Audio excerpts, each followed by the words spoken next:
For this video mga tropa, tara samahan nyo nga pala kaming magkuha ng isda. Yan na si kuya, piniprepare na yung tabukol. Yan yung tinatawag nilang tabukol, panguha ng isda, ng mga sari-saring isda dito.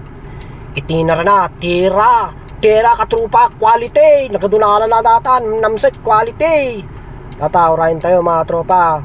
Itong naman pangalawang kuha niya to mga tropa. Yung una, ang daming nakuha kanina mga tropa. Ito naman yung kangkong na isasawag namin mamaya dito sa may sinigang. At nag-ihaw-hiyaw pa kami dyan mga katropa. Sobrang napakasarap mga katropa. Ito na yung sari-saring isda na nakuha namin kanina. Natabukulan namin dito sa may San Gabriel.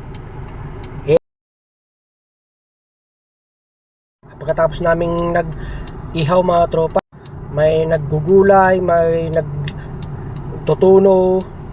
Ito naman mga tropa yung kasama natin.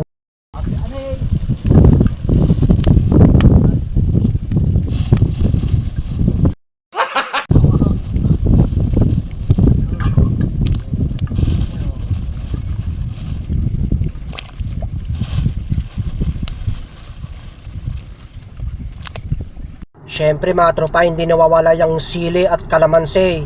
Imikos-mikos natin mga tropa. Puspusan natin para yung lasa andito na sa may bagoong. May sili pa yan mga tropa. Ito na yung tinuno namin kanina.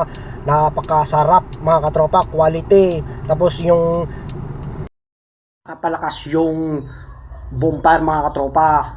Ito na mga katropa, nagpre-prepare na kami para kumain mga katropa.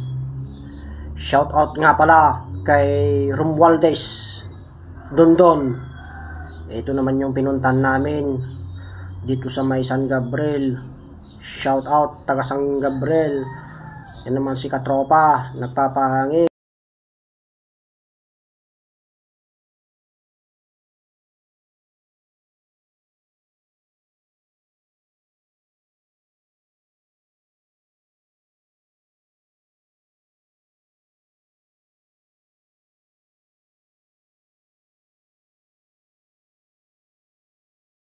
Siyempre hapon na, di natin yung alam yung oras dyan mga tropa kasi hindi namin namamalayan yung oras kung hapon na or alas 2 na mga tropa. Ito naman yung kumukuha ng isda taga dito rin, dito sa may San Gabriel. Napakarami yung kuha niya.